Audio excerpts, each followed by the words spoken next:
गुरु दीन दयाला धीरज आला क्षमा कृपाला सत्यमयी दया को धारण स्वतः विचारण भर्म निवारण बोधयहि बंधन तोरी जीवन चोरी करि निज होरी परख दई विनमो चरणा काज सुधरना तुम्हारी शरणा शांति है सद्गुरुदेवा दया धरेवा पार करेवा भव सागर कर निरंकारी जग से पारी बोधर पारी दुखदाहर रहित वासना मेरी काचना साधना गुण आगर त्याग करंता आसन रंता भाषण रंता नयनागर बंदो गुरुवर देव सदभाविक ज्ञान निधि करण भवच भवचेव जहाजन संशय है परमादीन कृपाल करे ज्ञान देते सब जालन लगे खान पान अज्ञान करम समन आसक्ति गुरु बंधु संग पार की शीश भेट दरबार वचन उचारो बंदगी सत्य प्रेम के साथ साहेब बंदगी साहेब बंदगी साहेब बंदगी साहेब बोलिए सद्गुरुदेव की जय।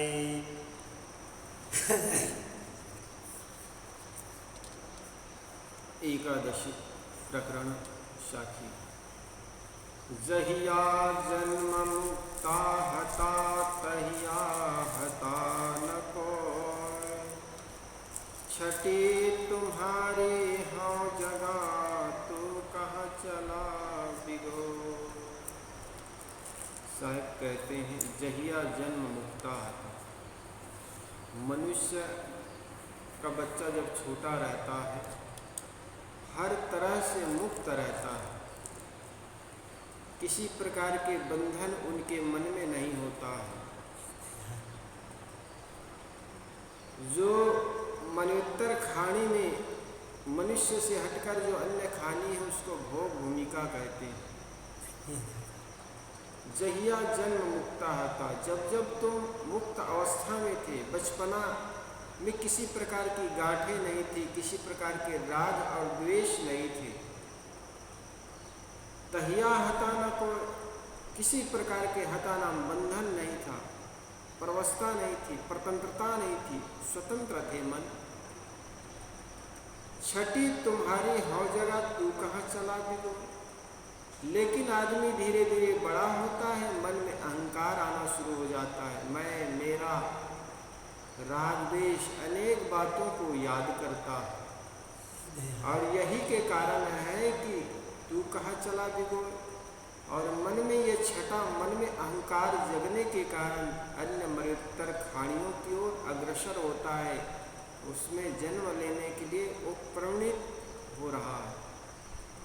तो साहब कहते हैं जब जब तुम बाल अवस्था में थे किसी प्रकार के दुख तकलीफ मान बढ़ाई नहीं था, और यही तो बंधन का कारण होता है। राग द्वेष ही बंधन का कारण होता है। जहाँ से हमें सुख प्रतीत होता है, जहाँ से हमें लोग प्रलोभन देते हैं, वहाँ पर हम फंस जाते हैं। और जहाँ पर लोभ का प्रलोभन दिया जाता है, जहाँ पर राग होने लगता है, उसको आदमी बार बार याद करना चाहता है, बार बार उस व्यक्ति को, उस जगह को देखना चाहता है जिससे उनका राग हो जाता है। जैसे एक व्यक्ति का, एक युवक का राग एक युवती से हो जाती है, अब उसके बिना उस युवक को चैन नहीं पड़ता है, बार बार उनको याद करता है, बार बार उसी गली में चक्कर काटता है। क्यों? क्योंकि उनके मन में राग जग गया। और जब मन में राग नहीं था तो कितना स्वतंत्र था, किसी प्रकार के मन में मलिनता नहीं आती, किसी प्रकार के देखने की इच्छा नहीं जगती। वैसा ही जैसा एक व्यक्ति बीड़ी पीने की आदत बना ली, अब बीड़ी पीने के बिना वो 1 घंटा रह नहीं सकता, आधे दिन नहीं रह सकता। लेकिन वही आदमी ठान ले आज से मुझे बीड़ी नहीं पीना है, डॉक्टर ने सलाह दिया है कि आपके फेफड़े में छेद हो रहा है, आपके शरीर डैमेज हो रहा है, आपके शरीर में बीमारियां बढ़ रही, इसलिए धूम्रपान नहीं करना। अब जब उसने कह दिया, आदमी ने दृढ़ संकल्प कर लिया कि आज से मैंने त्याग दूंगा, और धीरे धीरे वो बिल्कुल त्याग देता है, तो वो बीड़ी का गंध भी उनको अच्छा नहीं लगता। फिर तो उनके बिना वो आदमी वर्षों वर्षों रह लेता। ठीक इसी प्रकार हम जिस घर में रहते हैं, वहाँ पर माँ होती है, पिता होते हैं, पत्नी होती है, बाल बच्चे होते हैं, नाती पोते होते हैं। ऐसा लगता है इनके बिना नहीं रह पाएंगे। वही पोते जब आकर लिपट जाता है दादा दादा करके, तो लोगों को ऐसा लगता है इसके बिना तो हम रह ही नहीं पाएंगे। कितना बच्चे प्यार करता है, कितना घर के लोग हमें चाहते हैं। ऋषि कहते हैं तुम्हें कोई नहीं चाहता, बल्कि तुमसे सभी चाहते हैं। जब तक जेब गर्म होता है, शरीर में ताकत होती है और सौंदर्य अच्छा रहता है, चेहरा अच्छा रहता है, सभी लोग मिलना चाहता है। जो दूर के रिश्तेदारी है ना, वो भी आदमी दूर से रिश्तेदार जोड़ता है। और वही आदमी के जब जेब खत्म हो जाता है, जेब गरम नहीं, अब ठंडा हो गया, जेब खाली हो गया, अब बुढ़ापा में सौंदर्य भी नहीं रह जाएगा चेहरे में, और शक्ति भी नहीं शरीर में। तो जो पास के रिश्तेदार हैं ना, वो भी अपना हाथ छुड़ाना चाहता। देखो जो गलत आदमी होता है, उनको तो उनके पिता भी कह देता है मुझे बाप मत समझना। क्यों कह देता है? क्योंकि अब वो हमारे काबिल नहीं रह गया, हमारे कोई स्वार्थ के योग्य नहीं रह गया। और स्वार्थ के चलते आदमी एक दूसरे से प्रेम करता है। इसीलिए किसी शायर ने कहा है, बहुत बनते हैं रिश्ते जो पैसे पास होते हैं, टूट जाते हैं गरीबी में जो खास होते हैं रिश्ते। बहुत लोग हमारे आगे पीछे घूमते, कब? जब हमारे जेब में पैसे होते, हमारे शरीर अच्छा होता है, हमारे पास बल होता है। देखो गुंडा प्रवृत्ति के कुछ लोग होते हैं, अब वो उनके आगे पीछे आदमी घूमता है, समय पर काम आएगा, और उनके आगे पीछे जी हुजूरी करता रहता है, पैसे वाले हो, ताकत वाले हो, या अच्छे रूपवान हो। लेकिन ये सब थोड़े दिन में समाप्त हो जाता। बहुत बोलने वाले को भी मौन साधना होगा। बहुत बोलता है उसको भी एक दिन मौन साधना पड़ता है। जो बहुत सुंदर है उस व्यक्ति के चेहरे भी कुरूप हो जाते हैं। बहुत ताकत वाला होता है, गामा पहलवान कहते हैं, ट्रक को भी खींच देता था, रेल को खींच देता था। लेकिन वही जब बीमार पड़ा तो अपने ही शरीर के मक्खी भी भगा नहीं पाते।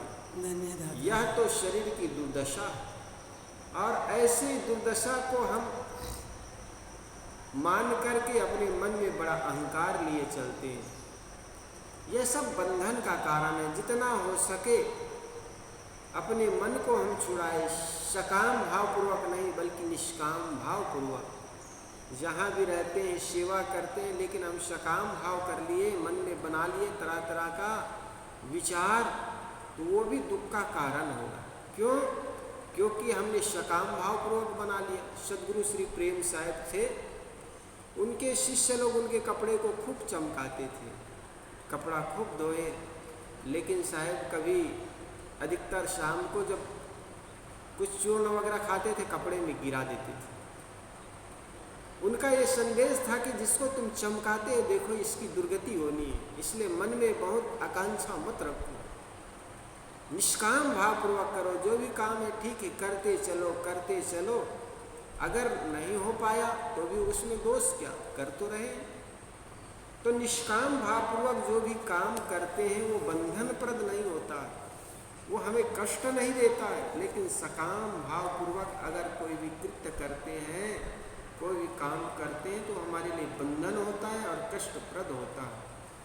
इसलिए साहब कहते जहिया जन्म मक्ता था। इसका दूसरा अर्थ ये भी हो सकता है, जब जब तुम मनुष्य खाने से में आए, मन्वस्तर खाने जिसको आप भोग भूमिका कहते हैं, जैसे 4 खानियाँ होती हैं, अंडज, पिंडज, मनुष्यज और उस्मज। उस्मज खाने बिना माँ बाप के पैदा होते हैं, जैसे हवा में क्रिया करके बैगन के अंदर या सब्जी के अंदर कीड़े पड़ जाते हैं। इसमें कोई माँ बाप का संबंध से नहीं होते, बल्कि हवा के प्रकोप से, हवा के प्रभाव में आकर सब्जी में कीड़े पड़ जाते हैं। इसी प्रकार बारिश के दिनों में देखो बहुत से कीड़े एक साथ गुच्छा बना बना करके चलते रहते हैं। ये सब बिना माँ बाप के पैदा हो जाते हैं, इसको कहते हैं उस्मज खाने। और दूसरा होता है पिंडज, कुछ पक्षियाँ हैं, कुछ पशु हैं, पशु तो है ही, और कुछ पक्षियाँ हैं जो सीधा बच्चा देते हैं। चमगादड़ के लिए कहा जाता है वो बच्चा देते हैं, लेकिन पशु अधिकतर सब बच्चा देते हैं। तो पिंडज, पिंड रूप में वो जन्म देता है। अंडज, अंडा रूप में कुछ पक्षियाँ जो होते हैं अंडा रूप में जन्म देते हैं, इसलिए उनको अंडज कहा जाता है। लेकिन ये तीनों से हट करके मनुष्य जो खानी है, मनुष्य को अलग रखा गया है। क्यों? क्योंकि इनके पास बुद्धि है, विवेक है, ये परख क्षमता इनके अंदर है। अन्य प्राणियों में भी परख सकता है, बुद्धि है, लेकिन वो सीमित है। लेकिन मनुष्यों के पास जो बुद्धि है वो बहुत ज़्यादा विकसित है।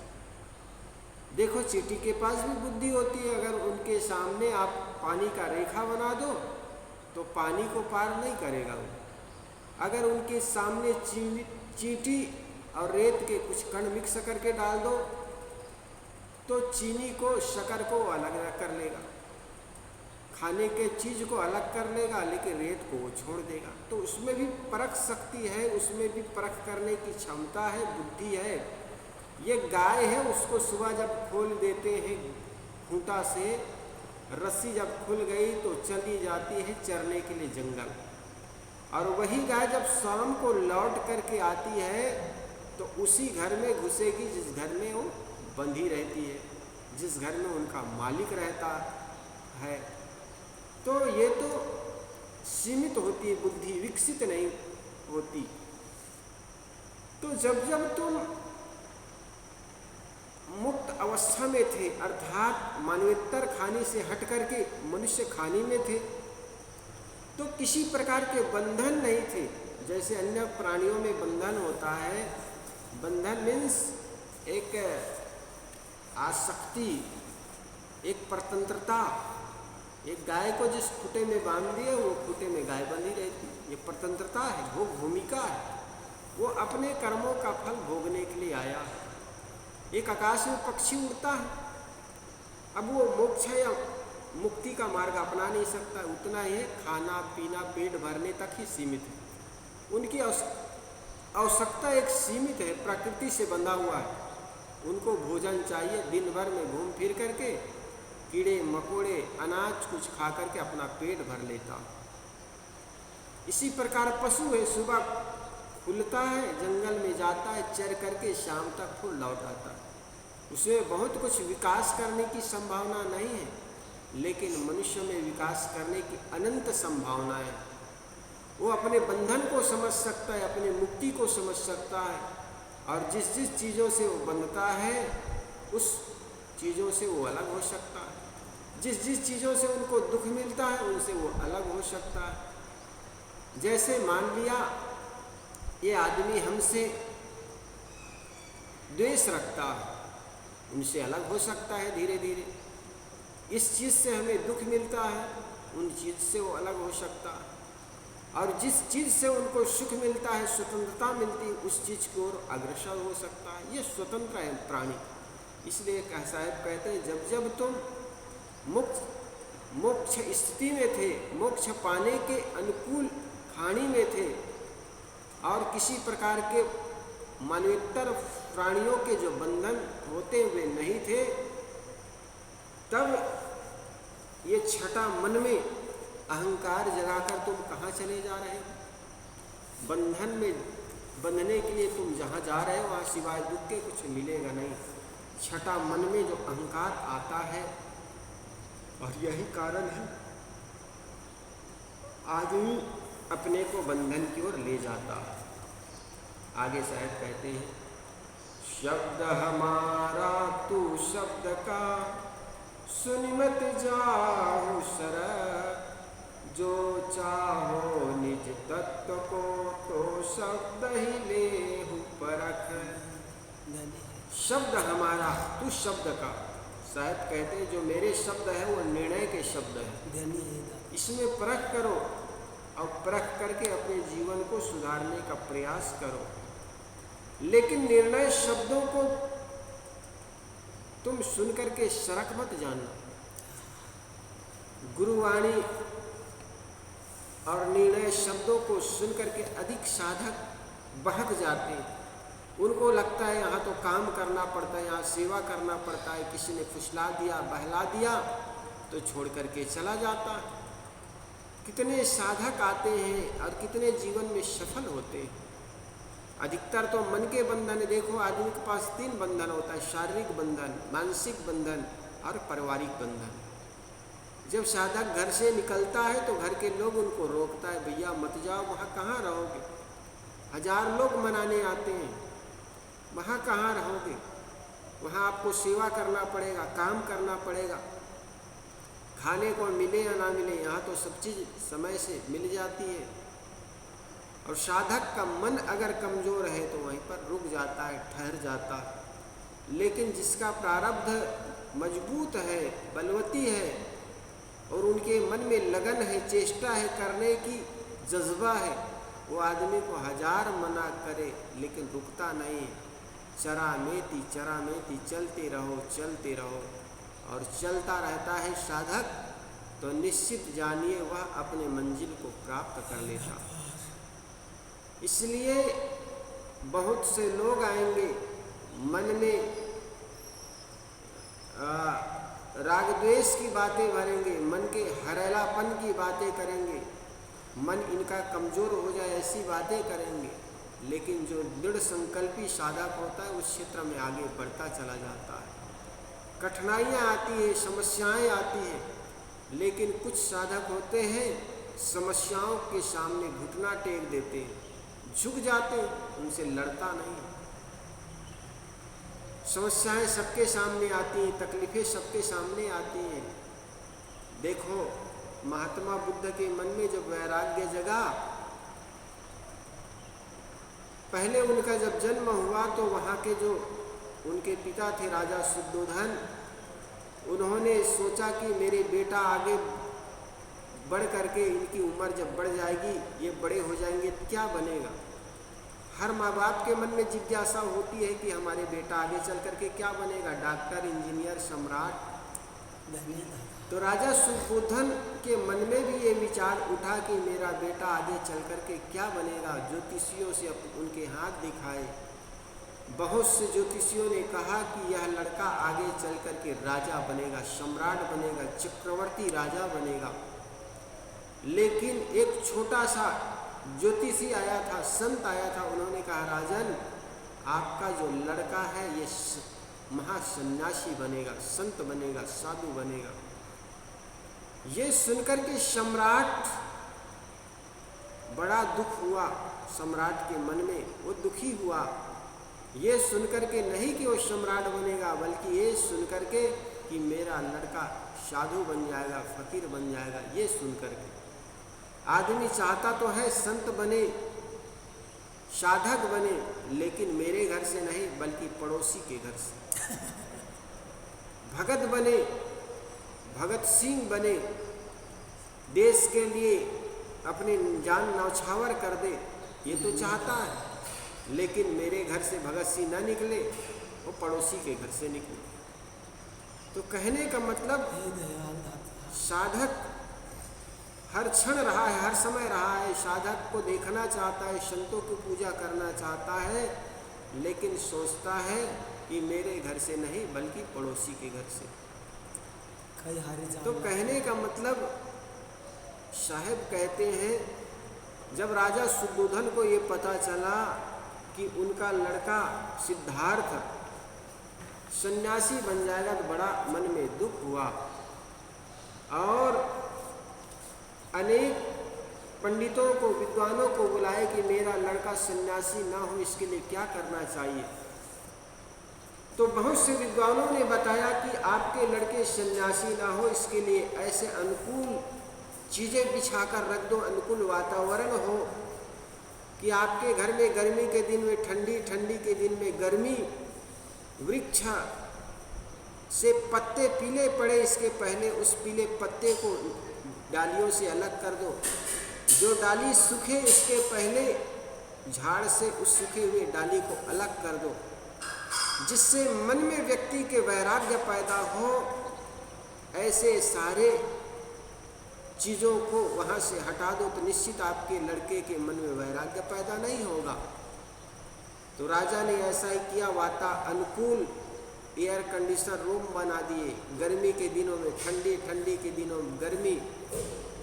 पत्तियां डाल से अलग हो, पीले होकर के इसके पहले पत्तियां डाल से अलग कर दी जाती थी। जो बूढ़े लोग थे सबको अलग कर दिए, जवान युवक और युवतियां उनके आसपास खड़े कर दिए, जिससे मन का भोग तृप्त हो जाए। कहा जाता है राहुल की जब शादी हो गई, महात्मा बुद्ध सिद्धार्थ की जब शादी हो गई, शादी होने के बाद एक बच्चा आ गया, तो राजा शुद्धोधन ने कहा जो शादी कर लिया, बच्चा पैदा कर लिया, अब इनके मन में वैराग्य पैदा नहीं होगा। उन्होंने नगर घूमने का आदेश कर दिया और उनके एक सारथी को लेकर के नगर घूमने के लिए चला गया। नगर घूमते घूमते घूमते घूमते वो आगे बढ़े तो एक बूढ़ा व्यक्ति जिसका कमर झुक गया था, डंडा लेकर के झुके झुके चला जा रहा था। अपने सारथी थे राजा सम्राट राजकुमार ने पूछा, सिद्धार्थ ने पूछा कि ये कौन है और झुक करके क्यों चल रहा है। उनके सारथी ने कहा कि राजकुमार, ये एक बूढ़ा व्यक्ति है, 80 वर्ष पार कर गए हैं, इसका कमर झुक गई है और ये बूढ़े हो गए हैं। तब सिद्धार्थ के मन में विचार उठा कि क्या मैं भी बूढ़ा हो जाऊंगा। सारथी ने कहा, बेशक राजकुमार, आप भी एक दिन बूढ़े हो जाएंगे, शरीर जब ऐसा ही जीर्ण शीर्ण हो जाता। सिद्धार्थ ने कहा, बस मैं बूढ़ा हो गया। आगे बढ़ा तो आगे जैसे ही बढ़ा उन्होंने तो देखा कि 4 व्यक्ति अपने कंधों में ले जा रहे हैं एक व्यक्ति को, वो लेटा हुआ है, चादर ओढ़ा हुआ है। सिद्धार्थ ने पूछा अपने सारथी को, ये क्या है, कहाँ ले जा रहे हैं। तो सारथी ने कहा कि राजकुमार, ये मृत व्यक्ति है, इनको शमशान घाट ले जा रहे हैं जलाने के लिए। ये आदमी जिंदा था कल तक, लेकिन आज मर गया है, इसको 4 कंधे की जरूरत है, इनको शमशान घाट ले जा रहे हैं। राजकुमार सिद्धार्थ के मन में विचार आया कि क्या मैं भी मर जाऊंगा। उनके सारथी ने कहा कि राजकुमार, बिल्कुल आप भी एक दिन मर जाएंगे और सभी मर जाते हैं, आपका भी शरीर जीर्ण शीर्ण हो जाएगा, आपकी भी मौत आएगी। राजकुमार ने कहा, बस मैं भी आज से मर गया। कुछ और आगे बढ़ा तो देखा एक व्यक्ति कोढ़ बीमारी की रोग से ग्रसित है। उनके शरीर में पीप बह रहा है, रक्त बह रहा है, मक्खियाँ भिनभिना रही है, कोई उनके पास जाना नहीं चाहता है। महात्मा बुद्ध ने, जिसका पहले का नाम सिद्धार्थ था, उन्होंने कहा ये व्यक्ति कौन है? उन्होंने कहा सरकार, ये रोगी व्यक्ति, इनको कोढ़ हो गया है, इनके पास कोई जाना नहीं चाहता क्योंकि कोढ़ रोग व्यक्ति के फैल जाता है। महात्मा सिद्धार्थ ने कहा, महात्मा बुद्ध ने कहा क्या मैं भी रोगी हो जाऊंगा? सारथी ने कहा बेशक सरकार, आप भी एक दिन अगर बीमारी से ग्रसित हो जाएंगे तो आपके पास भी कोई आना नहीं चाहता। कहा जाता है ये सब को देख करके महात्मा बुद्ध के मन में वैराग्य जग गया। अब वैराग्य जग गया तो उन्होंने अपने सुंदर राहुल बेटा को और सुंदरी पत्नी को त्याग करके जंगल की ओर चला गया, संन्यास ले लिया। तो जब व्यक्ति निर्णय की बातों को सुनता है, संसार की असारता की बातों को सुनता है, दुख उपजने वाले चीज़ों को देखता है तो उनके मन में वैराग्य जग जाता है। वही साहब कहते हैं शब्द हमारा तो शब्द का, हमारा जो शब्द है वो निर्णय के शब्द है, लेकिन तुम अनेक भ्रामक शब्दों से फंसे हुए हो, चमत्कार की बातों से, वाणिजाल की बातों से, खाणीजाल की बातों में उलझे पड़े हो। लेकिन मेरी निर्णयपूर्ण बातों को सुनकर के सरक मत जानना, क्योंकि यही तुम्हारे लिए हितकर होगा। उनको सुन करके अपने जीवन में ग्रहण करोगे तो यही बातें आपके जीवन के लिए अच्छा रहेगा। जैसी कड़वी दवाई होती है, कड़वी दवाई हितकर होती है, लेकिन आदमी को मीठे ही खाने की आदत होती, उसी प्रकार निर्णय वाणी मनुष्य के लिए हितकर होता है, लेकिन आदमी चमत्कार और माया लिप्त बातों को सुनने की आदत हो गई। अब एक बच्चा जब कड़वी दवाई नहीं खाता था, उनकी माँ उनकी नाक कान को बंद करके बड़ी खिलाती थी, उनको बड़ी पीड़ा होती थी। तो एक संत ने कहा माई आपका लड़का ये गोली कड़वी है तो नहीं खाती ना, तो ऐसे कर तुम गुलाब जामुन में डाल करके खिला दिया कर। तो एक दिन क्या हुआ, बाजार से गुलाब जामुन लाई और गुलाब जामुन के बीच में वो कड़वी दवाई डाल दी और फ्रिज में रख दी। बेटा जब शाम को स्कूल से आया तो माँ कहने लगी बेटा तुम्हें गुलाब जामुन पसंद है ना? कि हाँ माँ। कि बेटा देखो फ्रिज में कटोरी में गुलाब जामुन रखा हुआ। लड़का गया, गुलाब जामुन खा गया। माँ पूछती बेटा कैसा लगा? कि माँ बहुत बढ़िया लगा। तूने खा लिया पूरी दवाई? माँ को बड़ी खुशी हुई कि बेटा अब ठीक हो जाएगा बीमारी से। तो बेटा कैसा लगा? कहे माँ बहुत बढ़िया था, लेकिन उनकी गुठली थी ना वो कड़वी थी इसलिए थूक दिया। तो माँ ने कहा अरे भले आदमी, वही गुठली के कारण तो मैंने तुम्हें खिलाया था। वो गुठली नहीं थी बल्कि दवाई थी और तुम्हारी बीमारी उससे ठीक हो सकती थी, लेकिन तुमने गुठली समझ करके फेंक दिया और उसी गुठली के कारण तो मैंने तुम्हें गुलाब जामुन खिलाई थी। ऐसा आदमी अपने मन अनुकूल बातों को तो सुनना चाहता है, अपने माया मोह में बंधने जैसी सम्मोहित बातों से वो सुनना चाहता है, लेकिन जो उसको मुक्त करे निर्णय वाणी उससे वो बचना चाहता है। और बचने का कोई दूसरा उपाय है तो यही है कि संत गुरुजनों के पास बैठ करके निर्णय वाणी को सुने और निर्णय वाणी को सुन करके अपने बंधनों को एक एक करके अलग करें। मैं मन नहीं हूँ, शरीर नहीं हूँ, देह नहीं हूँ, मैं अजर अमर शुद्ध आत्मा हूँ। जो चाहो निज तत्व को तो शब्द ही लेहु परख। अगर निज तत्व को जानते हो, चाहते हो, अपने आत्मा को बंधनों से मुक्त करना चाहते हो, जो चाहो निज तत्व को तो शब्द ही लेहु परख।